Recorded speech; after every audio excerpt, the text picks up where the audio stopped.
So hi everyone, my name is Samantha Hill and I am the Assistant Director of the Hannah Arendt Center. Welcome to our virtual reading group. Today we're going to be talking about Hannah Arendt's essay, The Great Tradition, in this new edited volume from Jerome Kohn, Thinking Without a Banister. I've taken off my nice yellow cover to preserve it. But I'm happy to be back with you and talking about this winding essay today. So I'm going to talk a little bit more than usual since we didn't do an intro video and just kind of walk us through the key turns in the essay, stopping at some passages along the way.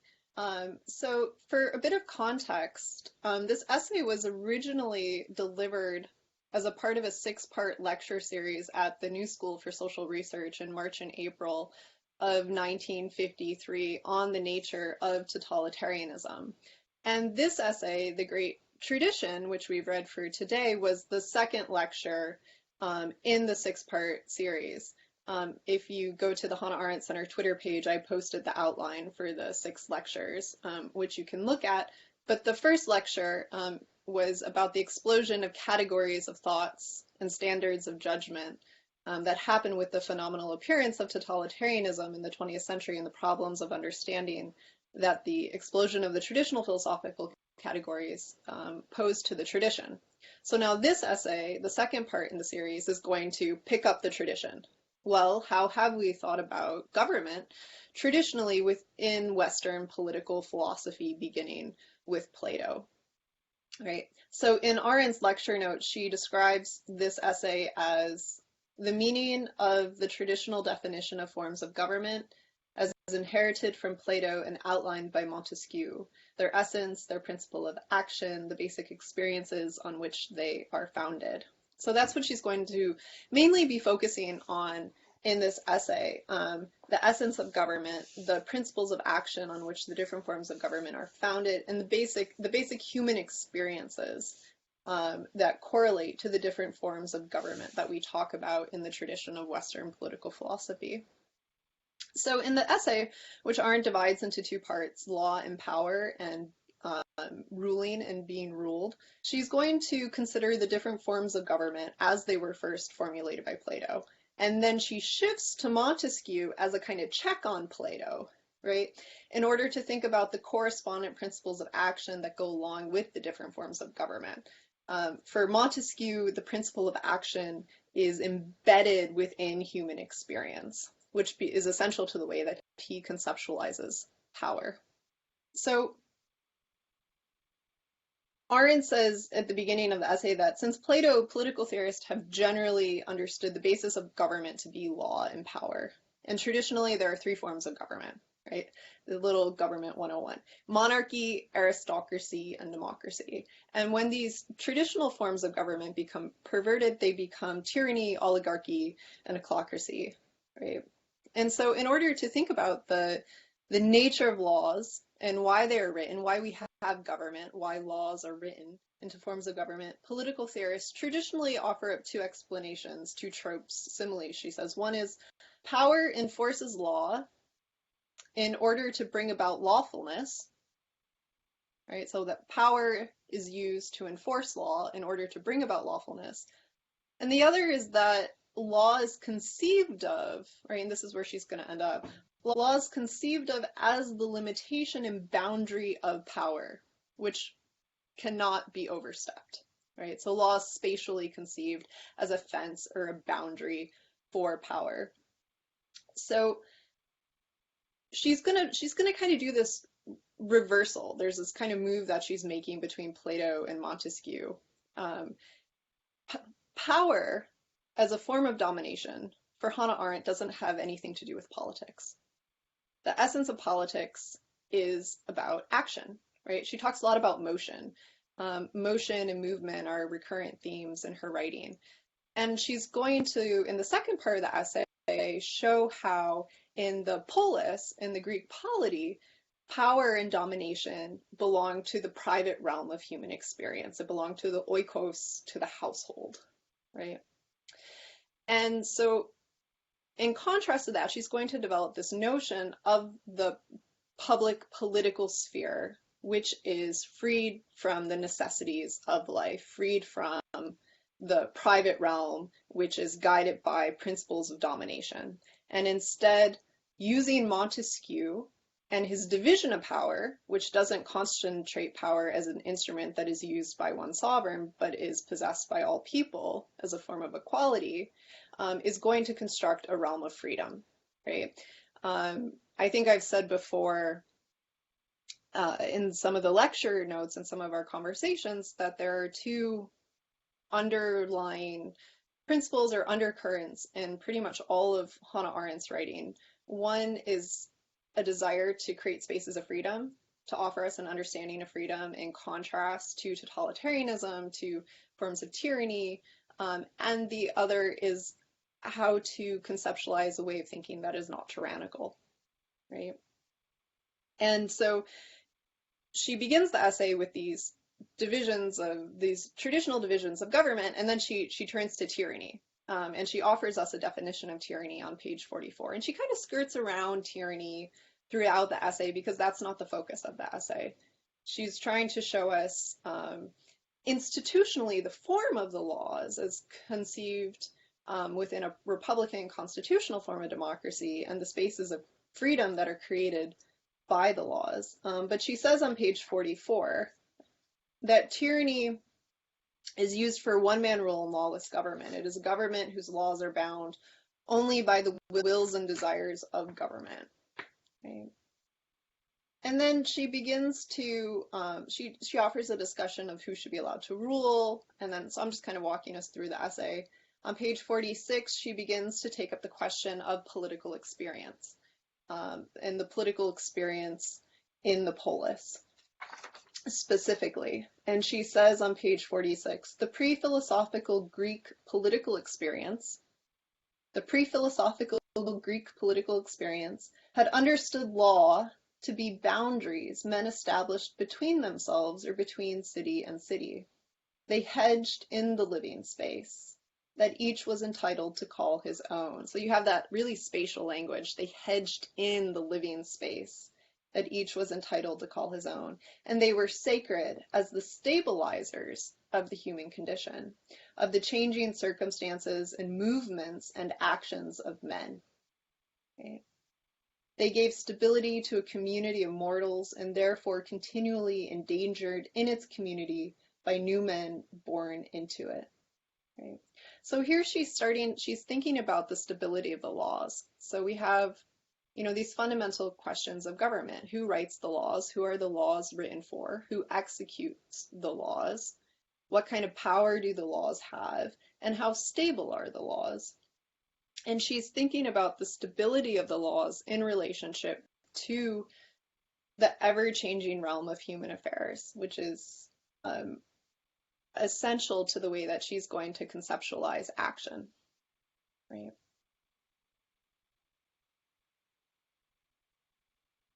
The constant motion of human affairs is a motion that never ends. As long as people are born and people die, the world is always going to be changing, right? And so how do we have laws that give us a sense of stability, but are also flexible and capable of moving alongside the ever-changing realm of human affairs? And this is where she turns to Montesquieu around page 51, right?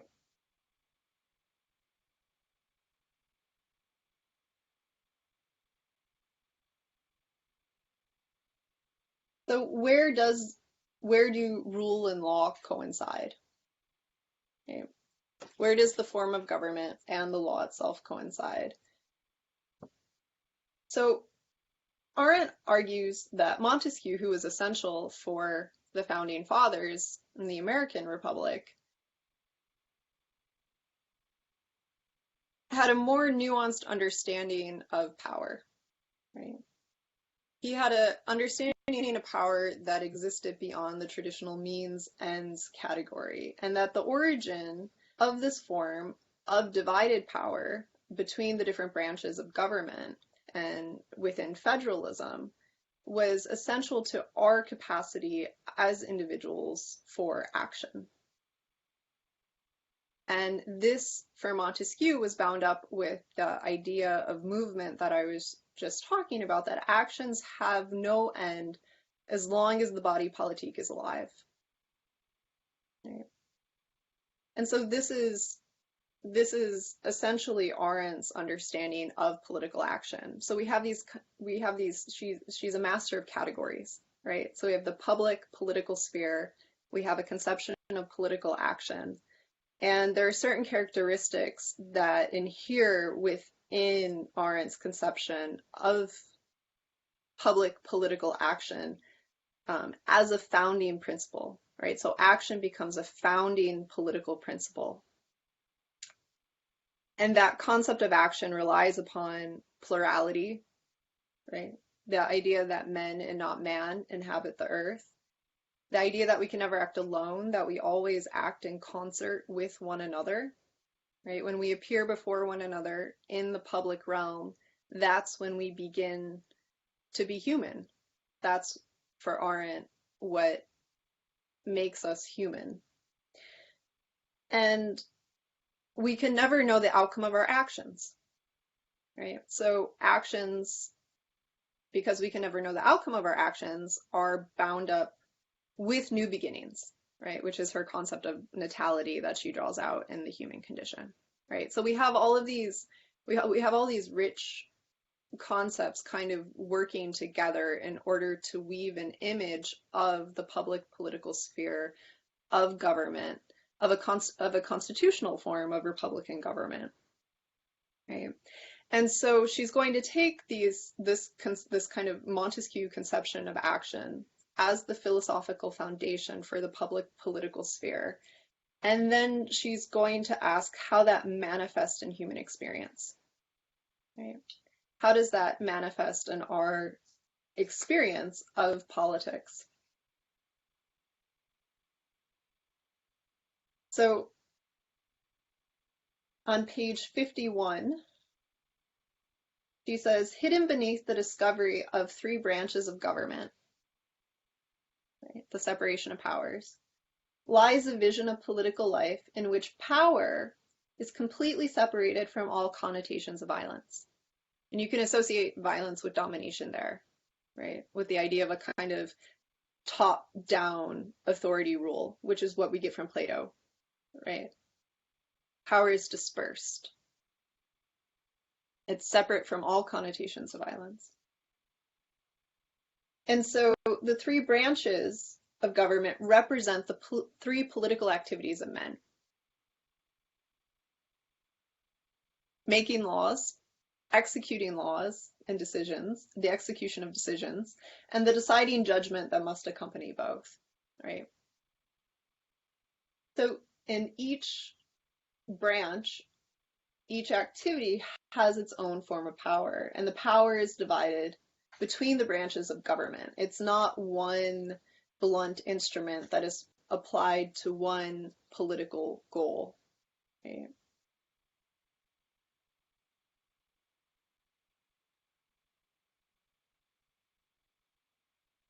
And then on page 52, she says directly, the division of powers was premised upon Montesquieu's understanding of the phenomena of action as central to the realm of politics.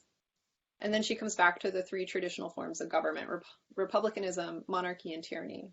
A republic is a constitutional government with sovereign power in the hands of the people. A monarchy is a lawful government with sovereign power in the hands of one man. And a tyranny is lawless rule where power is wielded by one man according to his arbitrary will. Okay. And then she says, quote, Montesquieu, his more profound discovery is his insight that these particular structures need each a different principle to set them into motion. Right. In other words, that these structures in themselves, republicanism, monarchy, tyranny, as forms, as literally forms of government, right?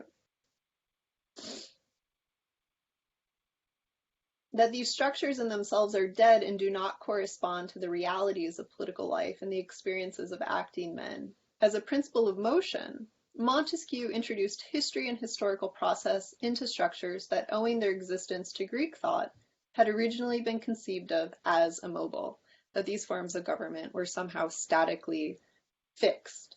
Right? And Montesquieu recognized motion, movement, right, this principle of action as fundamental to the very condition of history as the founding factor of all political life. Right? And so looking at government through the lens of Montesquieu, thinking about the tradition of political philosophy, right? Arendt is conceptualizing the laws as a political framework in which we move and act. Okay.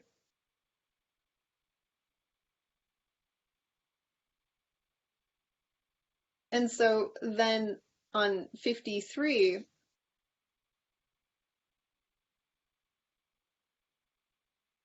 she's going to look at the three principles that animate these different forms of government. And there are different principles that belong to each. So she says on 53, he recognizes with the tradition the permanent character of good government, grounded on lawfulness, but he sees this structure of laws only as the framework within which people move and act, as the stabilizing factor of something which by itself is alive and moving without necessarily developing into a prescribed direction of either doom or progress, right? So government is living, right? Would be one way to kind of translate that. But there's also something that animates these different forms of government. For a republic, it's virtue. For a monarchy, it's honor. And for a tyranny, it's fear, right? And so now we have the tripartite distinction between the three forms of government, their perversions, and the principles of action that underline each: virtue, honor, and fear, right? And it's here on page 54 and 55 that Arendt, talking about Republican virtue, begins the discussion of equality. Okay. Equality as a form of political experience and how it is that we conceptualize equality.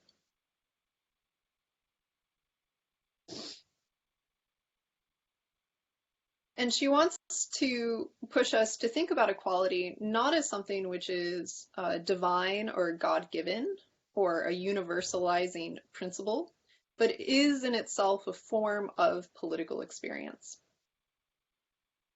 Right? So she's going to talk about how the Republican idea of virtue and the monarchical idea of honor are not separated in a constitutional republic.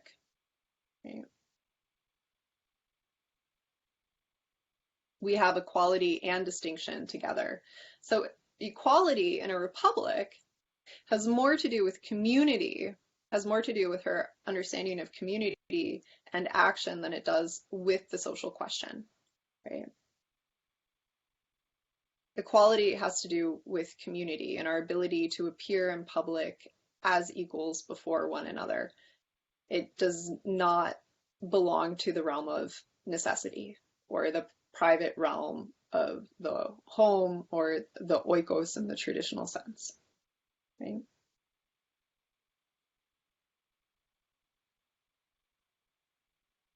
So on 55, she says,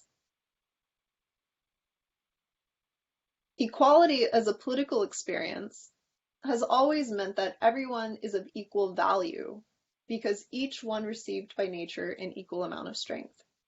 The premise of equality in a republic is that all men are equally powerful. She says, laws in a republic, therefore, are not laws of distinction, but of restriction. They are designed to restrict the strength of each citizen so that room may be left for the strength of his fellow citizen.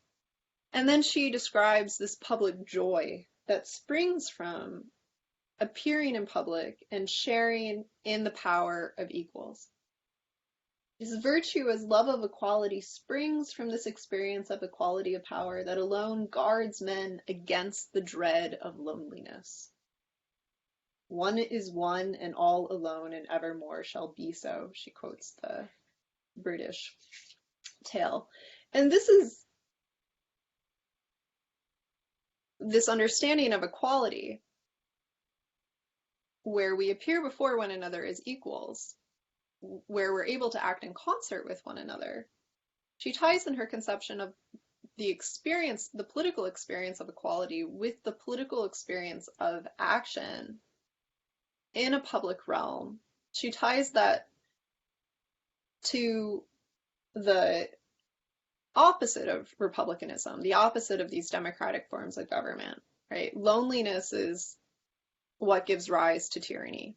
Loneliness is the foundation of all totalitarian governments, I think she says, in The Origins of Totalitarianism. Well, not the exact quote, but tyranny creates loneliness, and loneliness is essential to the rise of totalitarianism. And equality for Arendt has to do with our ability to distinguish ourselves from one another when we appear before one another in the public realm.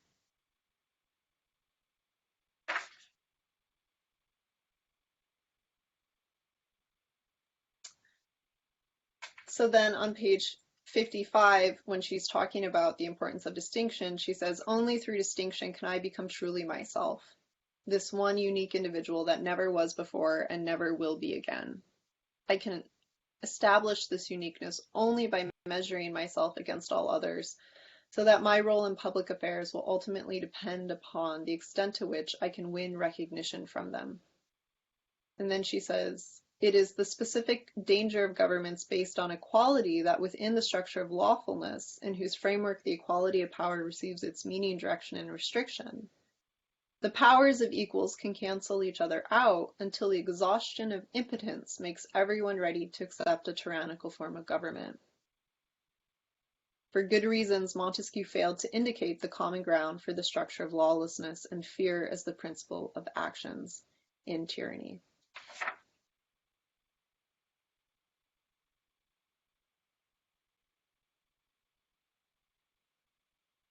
I want to slide toward the end of the essay, and we can come back to any parts that you want. But on page 61, she's going to return to the conception of the foundation of the only when we appear to others can specifically human life begin, can man come into his humanity. And is therefore not just political and political experience in the narrow sense of the word, but human life and human experience as such that begin wherever the private household ruling over it come to an end, the common world seen by all others in its freely shining public light then begins. Okay. I am going to stop there because that's a lot.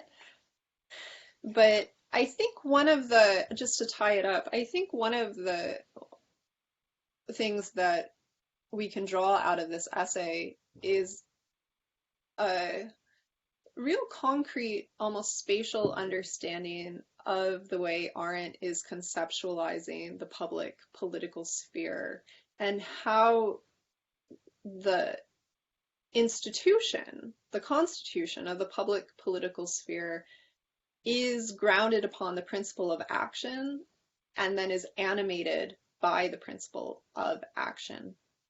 Right?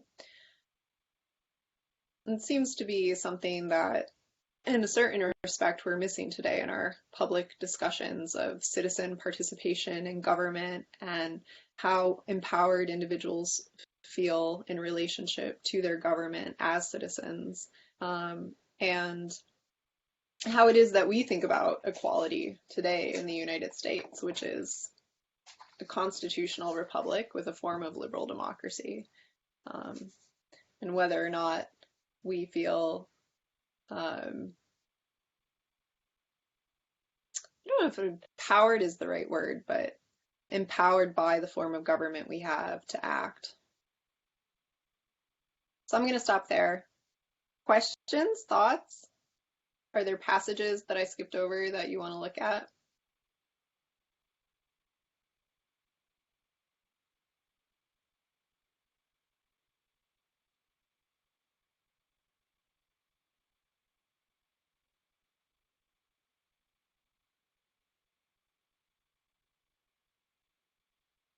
You're all very quiet today.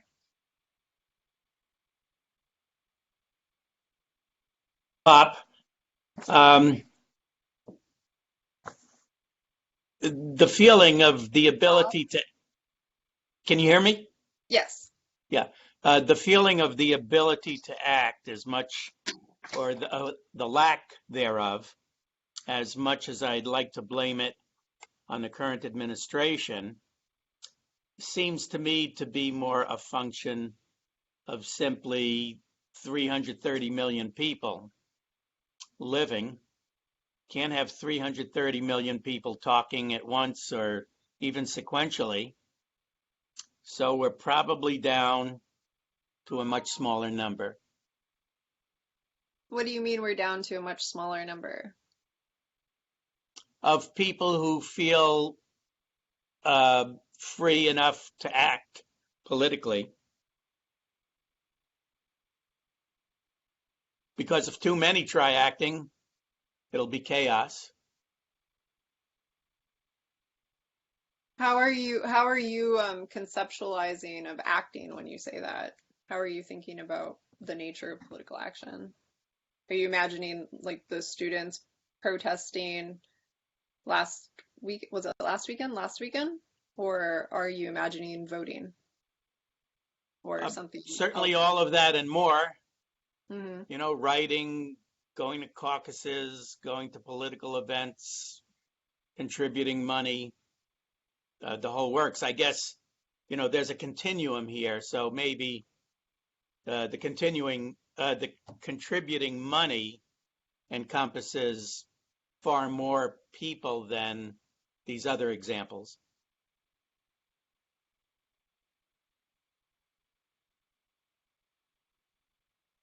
Yeah, I Um, mean, Arendt certainly did not have, when she's talking about forms of political action, um, I'm not sure she's thinking about campaign contributions or lobbying groups. Although certainly that raises a question of who has the right to speak and who has a louder voice in our contemporary political conversations. I think a lot of individuals feel like that's one of the problems with what's being called establishment politics today is that they have become that they only listen to people who have big pocketbooks and not to individual voters. But I think the students, marching and giving public speeches about the how the Second Amendment is understood would be more, in a sense, akin to what Arendt is conceptualizing as a form of appearing in public before one another as equals and engaging in political debate about questions of laws and of constitution. Um, you know.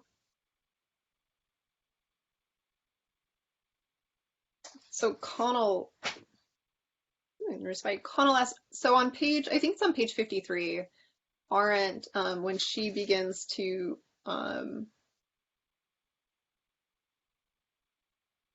talk about the principles virtue, honor, and fear that underpin the different forms of government, she makes it very clear that these principles are not psychological motives. They are criteria according to which all public actions are judged. They are rather the criteria according to which all public actions are judged and which articulate the whole of public life. As such, they are the same for both governments and citizens, for rulers and subjects. If the principle of fear inspires all actions and tyrannies, this means that the tyrant acts because he fears his subjects, and the oppressed because they fear the tyrant. So one of the things that Arendt is taking from Montesquieu and his conception of power, which is something that is not condensed or consolidated into one blunt political instrument, is that when we conceptualize of power politically as dispersed, then it operates outside of the traditional means ends categories. So I think she means it. I read it in two ways. One, she's saying that this is not an affective thing. We're not driven by a desire psychologically to attain virtue, but that this is something which is inherently human in the way that she's conceptualizing a plurality and distinction and difference. But also in the sense that it's not driving toward any one thing, that it's not a motive, that it is the principle that underpins this form of government. And so it's not a political end. Virtue is not a political end in republicanism. It is essential and a part of republicanism. Does that help, Connell? And do you want to add anything?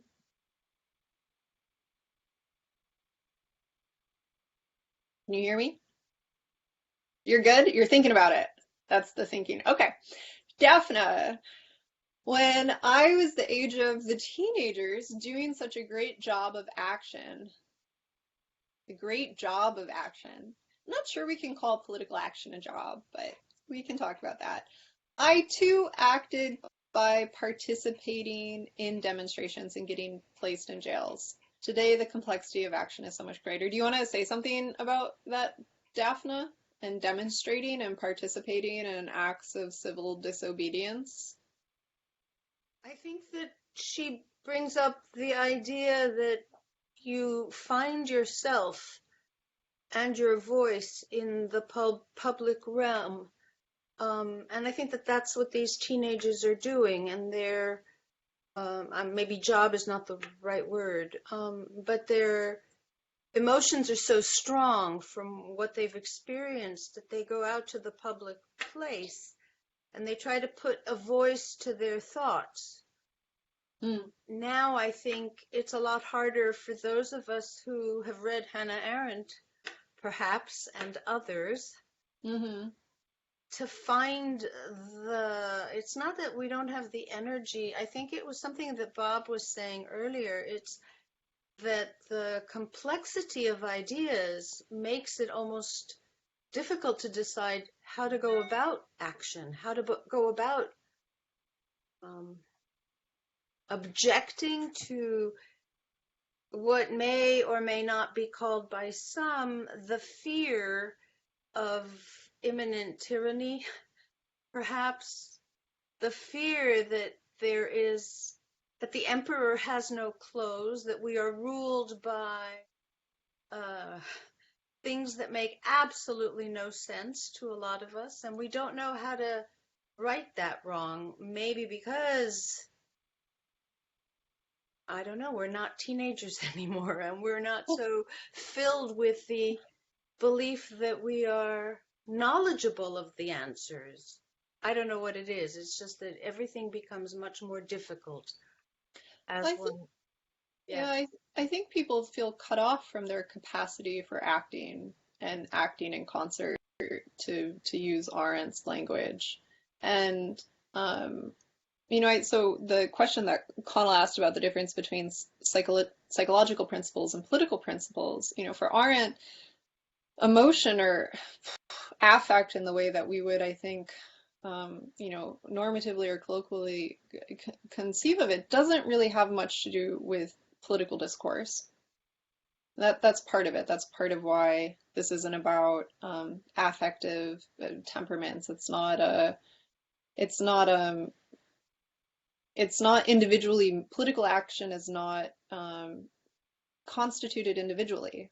For Arendt, it's always something that happens with others in concert, and in order to engage in political action, to act with one another, we have to be able to have a conception of the government that we're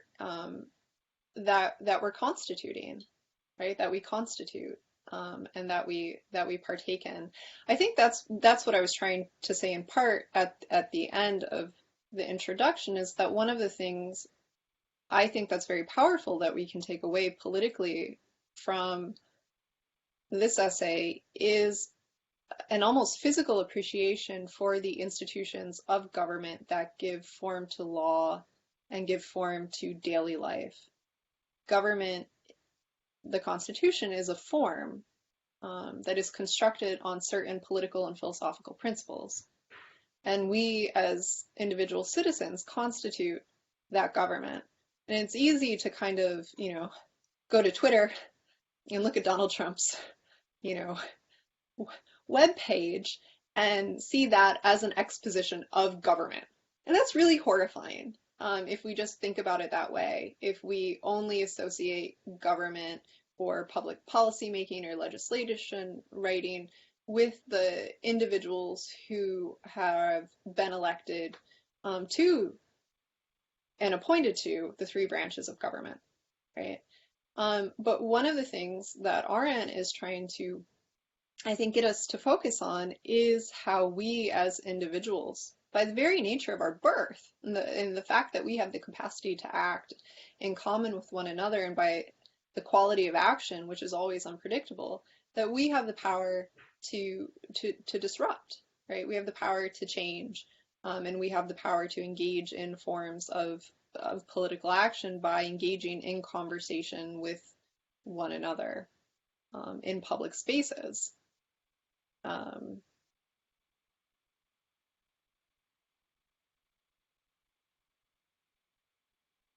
going to jump down to Daphne's other comment before I go back to Susan's. It's the same thing. It's the same Yeah, thing. that's what I was going to read.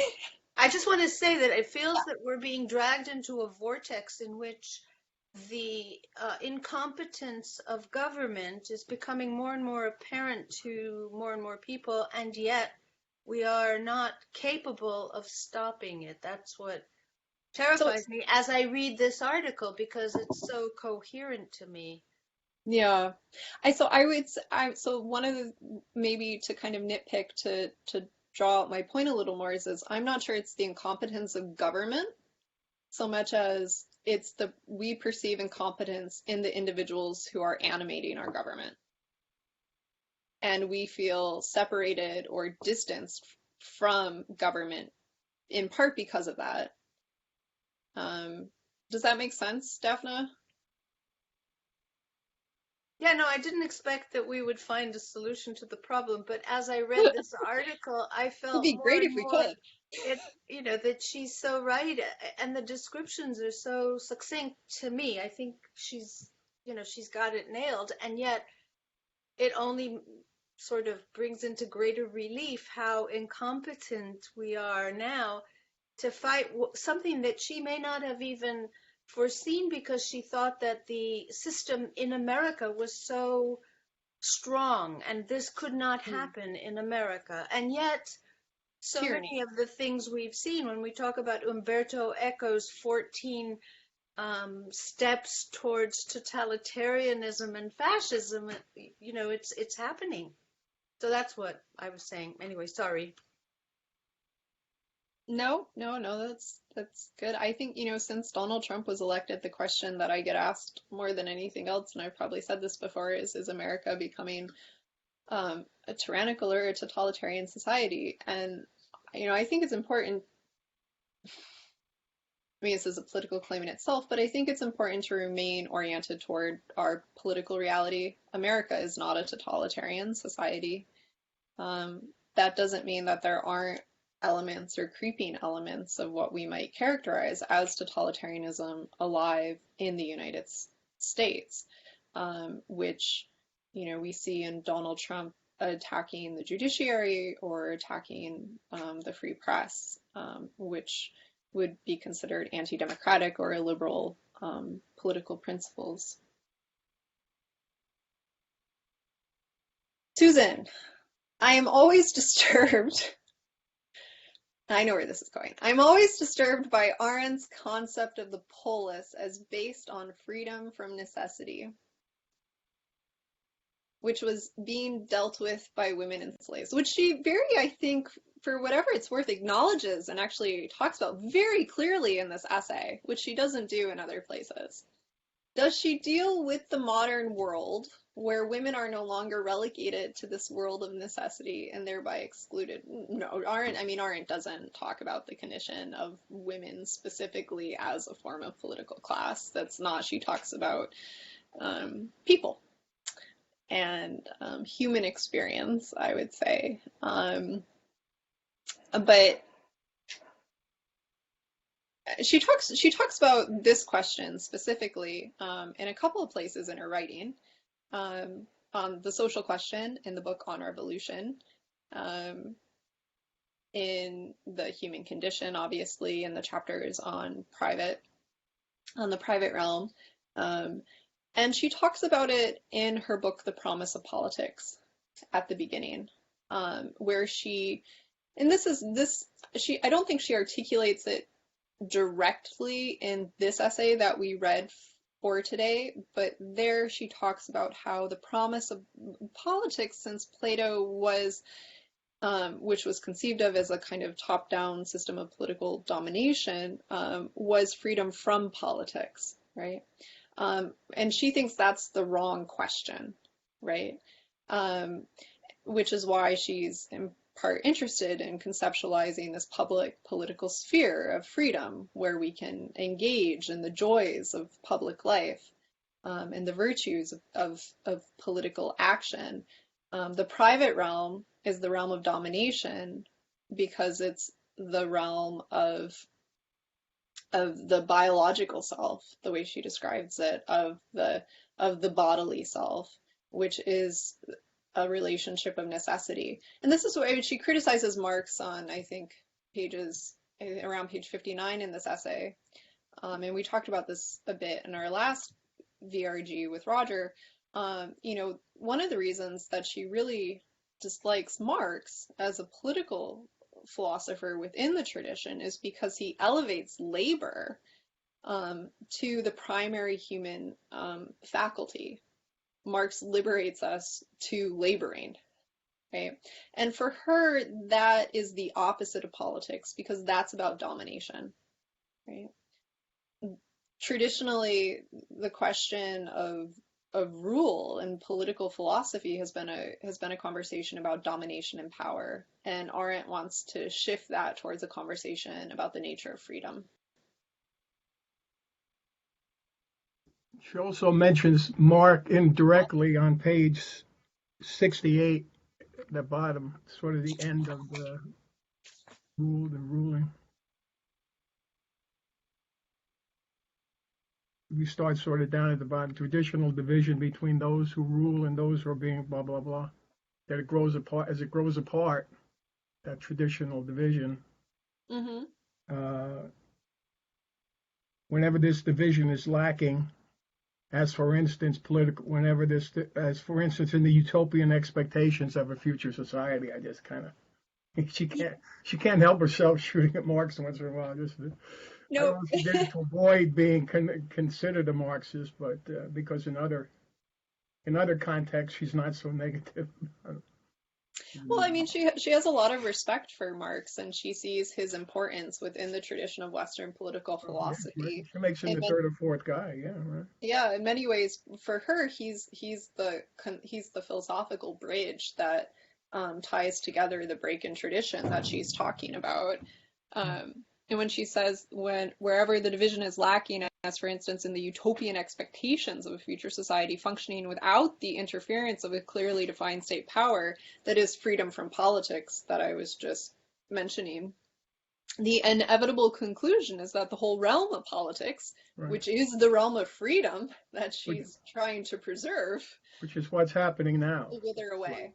Yeah. You think that's happening now? You really think the realm of politics is withering away? I think that's how he got elected. Like it's dominating daily life. I think that's how he got elected. That people felt there's just a great division between rulers and those being ruled.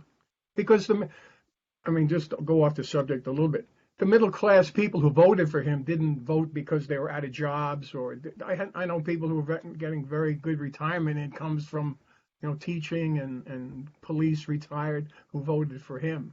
And it had to be because of something they envisioned between the government and themselves, not because they were being taken advantage of or out of work or anything like that.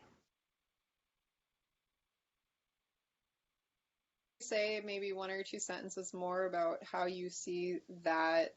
I don't well, that contemporary condition of alienation that individuals feel from government and from their daily lives to Trump? No, I think in this case, it's really the system. Whatever people defined as the system, it just it gets overwhelming.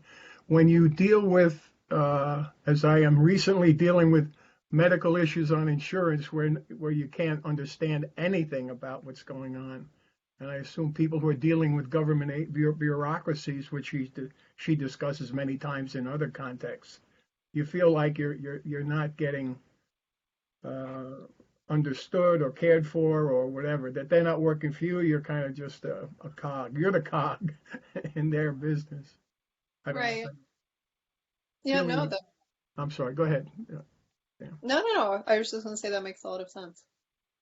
Yeah, I'll give you a little example. I stumbled into a local Democratic meeting at a town locally here, and Accidentally? for one reason or another, well, I had run a committee a long time ago, but so I'm familiar with it. But there are two or three people running for congressional district in our area, and they're just getting their material out and so on. And what and I went there to talk about one of them or two of them, and it turned out that the county committee had already endorsed one of them, and the local committee had no idea how they had done that or why they had done that, because there Right. were still people on the fence, so on and so forth. And Sure. that kind of gives the impression to people that what happened? How come somebody in the county? I mean, it's not going to world shattering, but that's just the idea. People who are taking out petitions and doing the legwork, the hard work, find out that somebody made a decision, 2 levels up, so forth, and it's a significant endorsement, I would think. All right, don't let me go on about politics.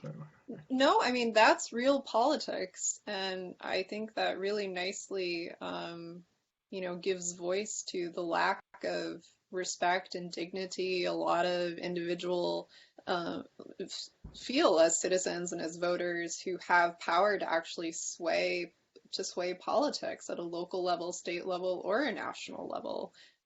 We're being cut off from that in a certain kind of way by organized interests that are not quite what Arendt is describing when she's talking about collecting, acting in concert, acting collectively with one another. And which raises a really important political question of, well, then how do we confront those organized forces that are not representing our interest? How can we act collectively to get government to represent our interest as citizens and take up that mantle of civic responsibility, which is what she means by virtue in republicanism, right? To take that up, I think that's Well, one of that would be Plato, right? Virtue and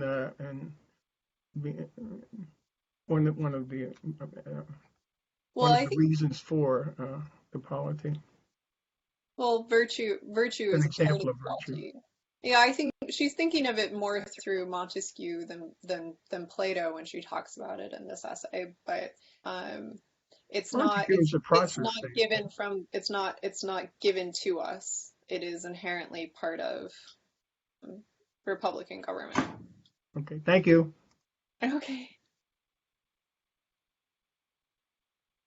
Susan, did I answer your question? Do you want to talk about your I think being I don't know. disturbed? I guess where I'm left is so how do we look at where we are, where women are no longer relegated to dealing with necessity? They're now part of political life. So how does that square with her concept that you have to be free of necessity of all these daily things in order to participate? So I'm not sure how to make sense out of that. I'm not sure I'm directly following the line, but It in seems as if she says, and maybe I'm not understanding it, that in order to participate in political life, it requires you to be free of the necessities that are what is being dealt with in private.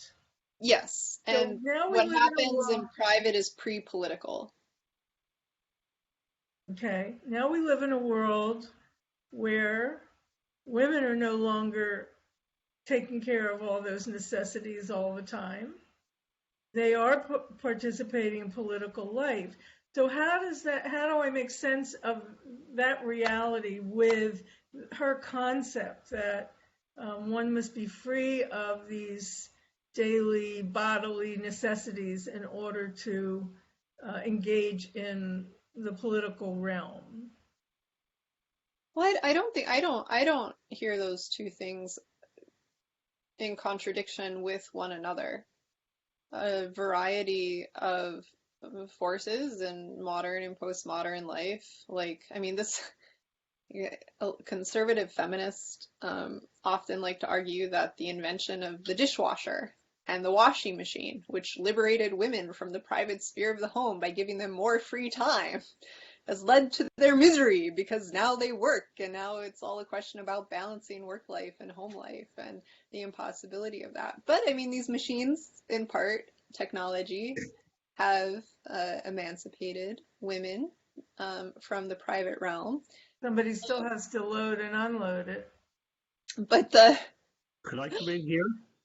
but I'm the least domestic person in the world, so this is I Could have I a hard time thinking about these things. Bailiwick. What? could I Not make the 2 bailiwick. points? Hello, could I make 2 points? Yeah, sure, Connell, jump in. Well, one, just going to Susan, the general argument about all the new technology like Hoovers and washing machines is that it actually replaced servants and gave the housewife more to do and saved the husband financial outlay. Now, I'm not saying it's right, it's just what I've read in the women's literature. I take no responsibility for it. I'm a cow. The other point, though, which I think is more important, is the point you made, Susan, about the concept. You see, I don't think it's one or the other. The concept draws our attention to things, and I think the way you described it is actually the outcome of using Hannah Arendt's concept to draw our attention to, if you like, the mixed world, the transitional world we're in. So she was writing back in the Greek days where things, if you like, were more black and white, they were more clear. For all the things about slavery now and all that, but they were clearer. We're in a bit of a more ambiguous world, but her concept helps us see that. That's the way I'd look at it and use her concept anyway. Do you want to respond, Susan? No, I guess she always uses the male pronoun. I get that she was part of that time period. So, and she definitely did not want to associate herself as a woman, in any of the ways that she was out in the world. So, I'm not looking to her to express that. I just am struggling with how to bring these concepts into, my reality and my everyday life and understand, is it still, and maybe this goes back to what somebody else just said, before, that people are alienated because we are so overwhelmed by our everyday lives, that it's not only, the women now, it's everybody spending, 12, 18 hours a day just to survive. And so maybe that is, in a sense, preventing more people from being engaged in the political realm. Because it's men and women now. Everybody's struggling just to keep their head above water, or many, many people. Obviously not everybody, but many people. I'd like to add that I think Susan is right, but Arendt's method is to go back to when the concepts originally emerged. I think because she thinks we get a better sense of what the concept means. So to translate it to contemporary times, I think we can just take those concepts and say, to the extent that we are burdened by the household, men or women, to that extent, you can't participate in politics, but to the extent that you can carve out a little time for it, well, then you can. So, I mean, for Arendt in conceptualizing the space of freedom politically, we need the public realm, we need the private realm, and we need the social realm in the senses that she's talking about them, and they're fungible, right? They're not hard lines. But one of the things that we're coming up against in this essay, and I think in what Susan is drawing out, is how the public-private distinction manifests in the way that we think about the form of government we have and in the constitution of the laws that govern us as individual citizens. And historically, tracing this back through the tradition, what Arendt sees is that domination and power originally in the Greek polity belonged to the realm of the oikos, right? And one of the questions within the tradition of Western political philosophy is about the nature of power in government. And the first exposition we have of the nature of power belongs to the private realm of human existence. And ultimately, this kind of instrumental domination that is tied closely to the necessities of life cannot be a means to freedom. And so, in contrast to this conception of domination, she wants to offer us a conception of rule. Right? And that's why the second part is why the question of equality is taken up in the second part of the essay on ruling and being ruled. Because the concept of rule does not exist in the pre-political condition of the private sphere. Right? There was no rule was not operable. On page, if we look at page 59 and 60 in the text, she says in traditional political thought, the elementary freedom from necessity, which can be achieved only through rule over others, is then reflected in the ever-repeated assurances that only a life that aspires to something higher than life itself is worth living, and only an activity whose end is more than the activity itself is worth entering upon. Right? So slavery was not a question in Arendt's framework. Slavery was not a question of rulership in the pre-political state. It was a fact of political experience that defined the private realm and the conditions for participation in public life. Right? And then, so she wants to think about how it is that rule in politics came into being. All right.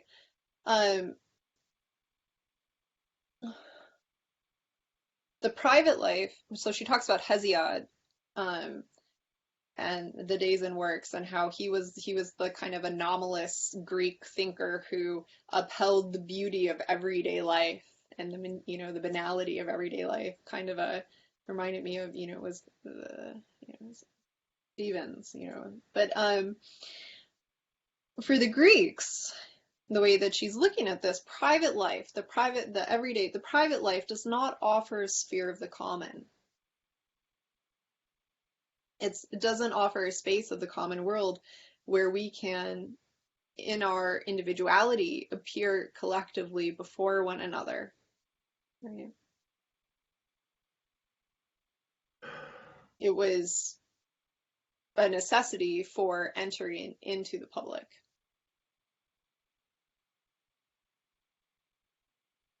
Could I get back to Susan a minute? I don't know who's talking. Me. Pat? Yes. Yeah, big mouth. Susan, I would say that in 1953, Hannah Arendt wouldn't have answers, and we're going through a transitional period where you're the one who's going to invent how it works out. That was my first. I mean, you're making up the rules right now, and how you get from whatever woman's, you're teaching and so on. The second thing I wanted to mention was when you saw that marches against gun control, about gun control, and you saw the primacy that young women took there. Some of those, they were there, and they were talking in these terms. They weren't talking about. They were talking about how do we get to rule. If I can simplify it, they were talking in those terms. Something I don't know about everybody here, but I wouldn't have been talking that way. I would have been probably complaining about something, but I wouldn't have put it in the terms that those kids put it in. They always talked about, the law, ruling and things like that, and that was what impressed me a lot. And so between you and your wisdom and their energy and thing, it'll work out. I'm sure it'll work out. I agree with Pat. Daphne? I really liked what he said to Susan, that we have the ability to be making the rules now. I wish that were true, but yeah, I think she's saying that. I think Hannah is saying that. I think it's a certain kind of collective we. It's not an individualism, and it's not a certain kind of claim to subjective authority. She's really, I think, giving us an example of what it means to engage our citizenship actively, and to engage in action together, which is the focus of our conference next fall. If anybody has taken a look at the website, is going to be on citizenship and civil disobedience. Arendt argues in her essay on civil disobedience that actions of civil disobedience which draw attention to the injustices of existing laws is interwoven, embedded in the American spirit, is one of the most traditional forms of citizenship that we can engage in collectively, which is really... Just a personal note. My lineage is all women, incidentally. I had 3 daughters, 4 granddaughters, and about 5 or 6 great-granddaughters. Only a couple of boys in there somewhere, but it's all women on my side. Well done, Pat. You and my father. I have 2 sisters. Okay. So Connell, the logic that tyranny creates loneliness and loneliness may lead to totalitarianism raises a question from this side of the Atlantic, where now in the UK, I believe there is a loneliness ambassador or commission that has been established to fight loneliness, which is being seen as a public health epidemic. I wrote something about this for Amor Mundi a few weeks ago. What is the tyranny that has led both UK and Irish governments to assign loneliness as a matter for a government minister? It's not a mad question. I think it's a really important question. You can maybe speak about the political conditions in the UK and Ireland. I think in the United States, we're experiencing a real kind of existential political crisis. Here in America, the suicide rates between I think 1999 and 2016 have risen 24%, have gone up 24%, and that doesn't take into account the current opioid epidemic. Americans are literally killing themselves at unprecedented rates. In addition, and I think that this condition of mass loneliness, of a felt lack of dignity, of community, of being able to meaningfully engage in forms of action, to use Arendt's language, is really a part of the reason why we've now ended up at this political moment with Donald Trump and what we're calling populism in the United States. I don't think it's a mad question at all. Do you want to say something about it, Connell? I haven't much more to say. For what it's worth, I'm no longer politically active, but I rely on the media now. And it's pretty clear that this idea of a minister for loneliness, as they're called, came from seemingly nowhere as far as the media was concerned. I suppose in Ireland we tend to follow the UK, that's sort of a part of our governmental apparatus. But in the UK, there certainly was some debate about loneliness, but nothing major, and suddenly a minister's announced. So it Well, indicates to me somewhere in the apparatus of government, somebody's worried about something, and it's not about old people suddenly, because they're voting Conservative, and it's a Conservative government. right. Well, the minister of loneliness was, I'm gonna forget the name. I can try and find it. It was, I believe it was established in part in the memory of the Labor Party leader Cox, who was killed by a right-wing extremist, and that had been one of her social and political causes. That's what they said, yeah. And But you don't you know, you, you even don't no, look, even okay, if she had lived, she wouldn't have achieved that. Does really it take her being killed and murdered to move the Tories? No, I don't believe the Tories move that way at all. There's something more going on about social unrest. Well, I think that's right. There's been I mean, about social unrest. There have been a lot of articles in the past couple of months about social media and loneliness, and how there's a wave, an epidemic of depression among school-age girls, which is being directly linked to social media use. I don't think that we have a good handle on the extent or the way that loneliness is manifesting in our contemporary culture right now, but I do think that Arendt was right when she saw that loneliness was inherently bound up with these kinds of right-wing populist movements, and the appeal of tyrants or strongmen who offer a sense of meaning through ideology. But if I might ask, Sam, if we allow for the concept of tyranny to be a little broader than, we'll say, narrow rulership, and say, okay, you know, Theresa May, God bless her, is far from a tyrant, even at home, I'd imagine, not a mind in the Parliament. The question, though, is there some sort of tyranny that people are feeling, you know, broader than just a narrow, you know, and I think Hannah Arendt's ideas can be interpreted broader than just the narrow way she wrote about them or appeared to write about them back in the Greek days and things like that. Yeah. The world changes, so what's the tyranny today that's led to two governments being worried but not explaining what they're doing? Well, the way I hear you using the word tyranny in that question sounds like a kind of internal tyranny.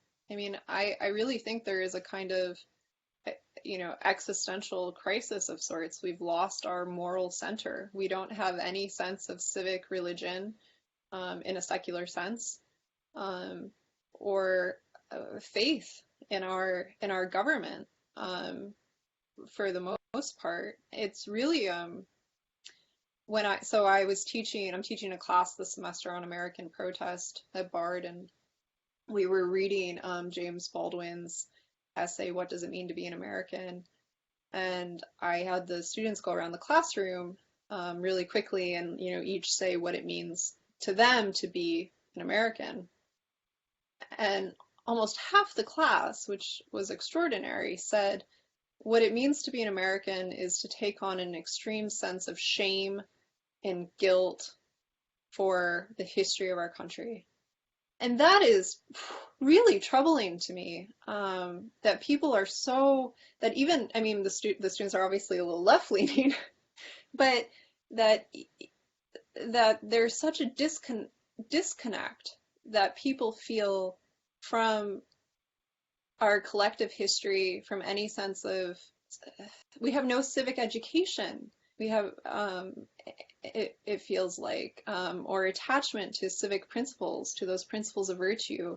And I think that's related to this sense of meaninglessness. On page 65, the quote that Arendt gives us in this text about, because she's tying equality, her conception of equality to loneliness. What equality originally meant, in a positive sense, was not being alone. and not being lonely, for loneliness meant to be without equals, and the rule of a rural household had no equals unless he went to war. Gratitude for the fact that no one man but men inhabit the earth found its first political expression in the body politique of the city-state. So where people are concentrated together, where they're constantly appearing before one another in public spaces. You know, I don't think we think about equality this way today in the United States. I think it's a really powerful conception of equality, that we can, by virtue of our appearance, come together and act in a meaningful way.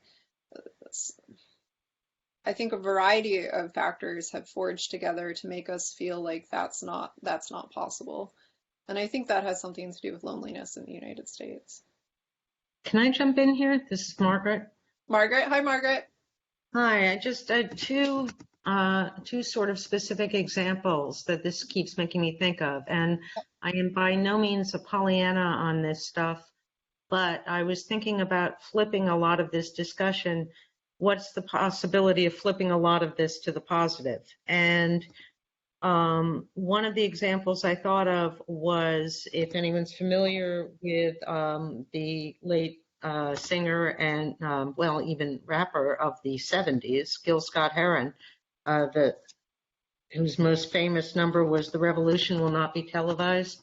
Yeah. And I remember at the beginning of the Arab Spring, you know, like a lot of people I know, sitting in front of my television and watching people, you know, massed in Tahrir Square in Cairo, and somebody had a sign they held up and it said, "The revolution has now been televised," you know, and so there was a connection, I guess, is my point. And yes, of course, you know, the efforts of, you know, the government to close down those connections and all the rest, those are other discussions. But there was a feeling and a recognition that, oh my goodness, people can organize and do these things instead of just sitting in their sort of, you know, private, non-political space.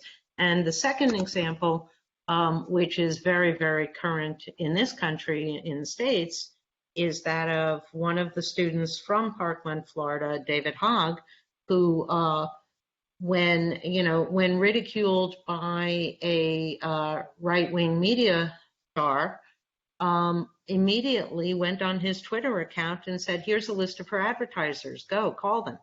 So yes, he was the leader of sorts, but each of those people had the action that we're discussing here. They were acting in concert together towards something, and no one of them was the one making it happen. And so people sitting, I mean, they could have been sitting in school library, they could have been sitting on a bus, and they could go on their phone and do something that was now going to do something. Yeah. And, you know, one can argue that that is not the public sphere of government, but I think that one of the issues that we don't often pay as much attention to as we should is the sort of muddling and mingling of, you know, the private sphere and the public sphere, certainly in this country right now. So there, you know, it's a political engagement move for that to happen, and it's an amazing thing. Major advertisers did pull their money out, and so you can bet that if you're one of his followers, I'm not even on Twitter, but what do I know? But you know, you can sit back and think, oh my goodness, I did something. Look at that. And have that actual experience of action and acting in community. So, thought I'd throw out something positive. Yeah, no, I think, you know, two things. One, it is very difficult today to begin to separate the private from the political, because a lot of our traditional political institutions have been progressively privatized. And, you know, the NRA as an enormous lobbying group is a good example of that, and the kind of political power that they wield. But yeah, the nature of political action today has been radically transformed by social media, and the way that individuals experience action and the way that political actions are organized are very different than they were even in the 60s and 70s. And we need to take stock of that politically in order to think about what it means to engage in the public sphere and public policy, protest movements like the one that the Parkland students are leading, and other forms of political action. Daphne, were you trying to jump in? Yeah, I just wanted to say that, these are all really good things, although I'm not sure that they did not happen, not necessarily publicized during the rise of Stalin and the rise of Hitler, that there were protests and that they did have some sort of impact. And the pessimistic side of that is it didn't help much. And with the with the confusion of the public and the private, the most glaring example of that is Stormy Daniels. I mean, how do we get a political, myopic focus on something like that, which becomes the center of our attention in every single platform? It's too depressing. Anyway, I'm sorry, but I am very depressed about this. Stormy Daniels, represents a very serious political question about whether or not Donald Trump violated campaign finance law. It's a legal question, and it could be a question that has very negative consequences for his presidency. And on the other side of that, we have the obvious spectacle. There's also the claims about his political advisors and the threats, but we also have the very, obvious political spectacle of how gender and sexuality are playing out in the Trump presidency, and these never-ending sexual scandals and stories that are emerging. And in a certain sense, I think it's very telling about where we are as a country in relationship to questions of gender and sex. But there's a very important political question there, I would argue. Oh, as depressing as it might be. Stormy is just for laughs, Sam. She's not just for laughs. Yes, she is. Cat. No. I mean, if I was, you think about the public response to Bill Clinton in the 90s, which I remember, very clearly, and how the country responded to his infidelity. Clinton happened in office, so it was a disgrace. Something that happened 10 years ago, a one-night stand, is not significant politically for anybody. But anyway, don't, if you want to believe that, that's fine. Nobody's voting against him for Stormy. What I was going to say is what, Stormy Daniels might have happened 10 years ago or so, but she's threatening to release what might be a sex tape, what might be inappropriate messages, we don't really know, for a sitting president. And there's a question, I think one of the most dangerous things that Donald Trump is doing right now is the way that he is reshaping the institutional office of the presidency. And Stormy Daniels is just another example of that. And so I think it's a very serious political issue. We can disagree. No. Bob, Susan, did you want to say something about Stormy? I wanted to back up to what Margaret had said before, because one of the things that I found most really thrilling about the demonstrations last weekend, I went to the one in Charlottesville, is that we really have three generations together. Yes, it's being led by these students, but when we were demonstrating in the 60s, our parents and grandparents were horrified. And now I saw many people there with their grandchildren. And I think that is very powerful and positive. I appreciate the positive notes. It's my personal motto is embrace despair. So it's a good challenge. What caught me about your students, Sam, is this. And Arendt, in the context of Hannah Arendt, it's not good, but there's no joy. What missing is joy, and that gets carried over into their political thinking and so on and so forth. This is so serious. Hannah Arendt is so serious. There's never a bit of joy and a bit of what she. Oh, there's a lot of joy. Even when she's talking about good, things she likes, the Constitution and American experience and so on. But Yeah. the word joy doesn't come into the picture, and I think that it's talking again about your students. That's what really in high school kids that I run into, compared to again 100 years ago, totally different life. We had joy. I mean, and poor people, poor kids or whatever, and I don't see it at all in the young kids. No, I think that's something that Arendt is offering in her conception of the public, though, in political action. For her, it's about the joy of acting in concert together and the equality of recognition and distinction. And I think that goes hand in hand with the loss of civic education today that we have in the United States. That sense of joy can be found in acting collectively as citizens in tandem with our government and constitution and the laws and the division of powers, instead of against it, always through these kind of negative frames. I'm in favor of public joy. Bob, you use the term disrupt. What does anyone think of the trade-off between disrupting versus convincing? Yeah, cuts to the heart of civil disobedience. As in the case of Black Lives Matter, when they try to block the free flow of highway traffic or prevent access to a sporting event. Disruption may cause us to pause and consider what the disruption is about, different kind of pause than the pause Arendt talks about in thinking, maybe. But it may turn more people away from sympathizing and more toward opposing. Yeah. Isn't action sometimes worse than just standing there? And isn't action sometimes worse than just standing there and doing nothing? I think it depends on the form of the action. Do you want to say something, Bob, about what you're thinking about?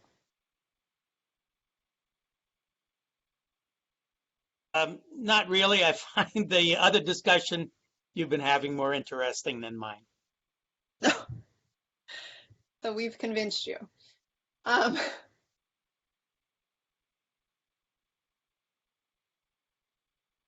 I mean, Arendt's conception of public action has more to do with convincing, but it's disruptive of thinking more than anything else.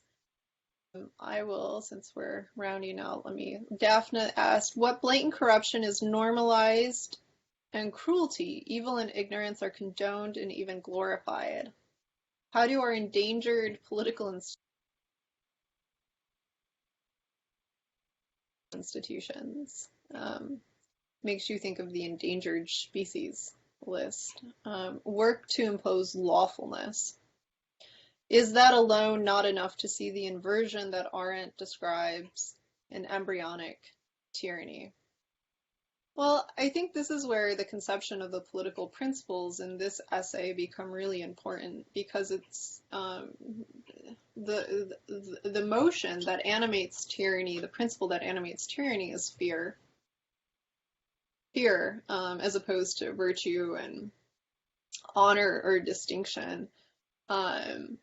And when Arendt's writing The Origins of Totalitarianism, for example, where she talks about the difference between tyranny and totalitarianism, she doesn't understand the appearance of totalitarianism as a sweeping movement, as something that grows into being from an embryonic state, but she understands it as the crystallization of different elements that forge together.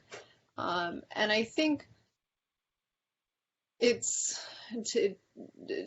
we have to think about it that way. So when we talk about the endangerment to our existent political institutions, what are we talking about? What are we historically talking about? What does that mean today? Daphne, do you want to say something about that? Well, basically, what she talks about, the judicial, the executive, and Yeah. the legislative. I mean, those institutions that we have, and she has commended so much in America, especially the judicial, and we're seeing the judicial being put down in such a demeaning way. So I don't know that it has the capacity anymore to impose that lawfulness that's so necessary in the political form of the republic.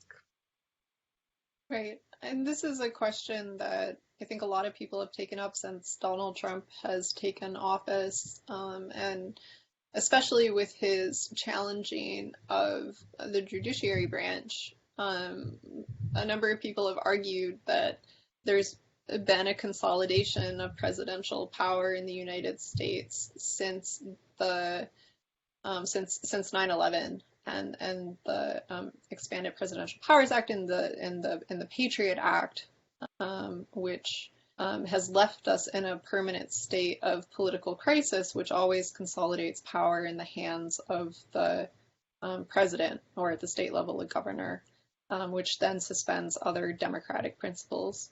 So I think that's one of the things that we're dealing with today politically, which is also,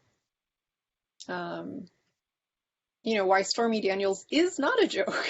Because if Donald Trump, used his sexual life in order to exploit campaign finance law or vice versa, then that's also a challenge to the separation of powers and the ability of the House to hold the president accountable for his actions. So I think we have to be really attentive to the separations of power, the separation of power in the United States today, in order, I don't know if you can say preserve democratic spaces of political freedom, something like that. Margaret, a payment from a candidate for non-disclosure 11 days before a presidential election is against the law, not an opinion. Okay. Daphne, agree entirely. What worries me is the obsessive attention to the sleazy. Yes, we can talk about that. And then Kim, identity politics plays such a significant role in politics today. Yes, it does. I think that this also contributes to the loneliness in the US. Absolutely. Does anyone have any thoughts on this? Kim, do you want to say something about that? I think it's such an important point. I think it's one of the most kind of powerful motivators politically. If you're not a member of one of these groups, I think you can feel left out. I mean, I myself fall into some of these groups, but trying to look at it from, other people's perspective, which I think is so important in the light of the election of Trump, you tend to feel alienated and kind of overrun, if you like, by the identity politics issues. And I think even though, of course, these various issues are really important, they're very divisive. And so I don't see the identity politics going away. I see it kind of becoming more powerful and maybe more issues coming forward. And I'm not quite sure how we're going to come together. I think the divisiveness is unfortunately kind of going to continue. Everybody is really sticking their heels in the mud. I live in Berkeley, kind of the liberal bastion, and there's no patience, there's no real discussion about any other issues and what are important to people here.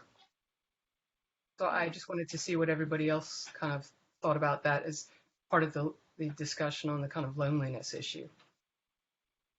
Yeah, this bears directly on that conception of equality, which is necessary for Arendt's conception of political action. She sees equality not in terms of identity and not in terms of, this goes to Susan's question earlier about the changing nature of women and their participation, women's roles in society and their participation in the public sphere. It's not coming at something as a woman's issue or as a race issue or an issue of economic inequality for Arendt. It's about this understanding of equality, of appearing before one another. And if we follow Arendt logically, then the exacerbation of identity politics today is directly related to loneliness, and prevents us from appearing together before one another as equals. Instead, we're appearing always in our own subjective, limited existence from this perspective of an identity politics. I think this is one of the reasons I'll say why I have trouble with the Me Too movement as a women's movement, and as a kind of just claim to power that wants in a way to do away with discussion in a certain sense, and make it about women and not pay attention to some of the other conversations that should be had about sexuality and desire and men and this experience as well, and other issues. Yeah, I think that, you know, some of these issues, I mean, they just cause a backlash against the issues. I don't know what the solution is, but it's something that I've thought about, and, you know, to be on the optimistic side, as I say, I just don't know how this can be resolved. Well, I think finding a way to enter into political discussion from a different point that is not the point of identity politics is part of that solution. And what that looks like, we might not like, but I think that we have to find a way to do it. Yeah, no, I agree. It's just getting people in the various identity politics groups to come to that agreement, and you know, and to see, you know, to see us, as Arendt would say, you know, we have to be part of the community, together, you know, rather than be separating off. Right. We are at our time. I really hate to end the conversation here, because I think this is one of this conversation I think really has to be had. But we will continue. Dan, are we continuing on April 13th?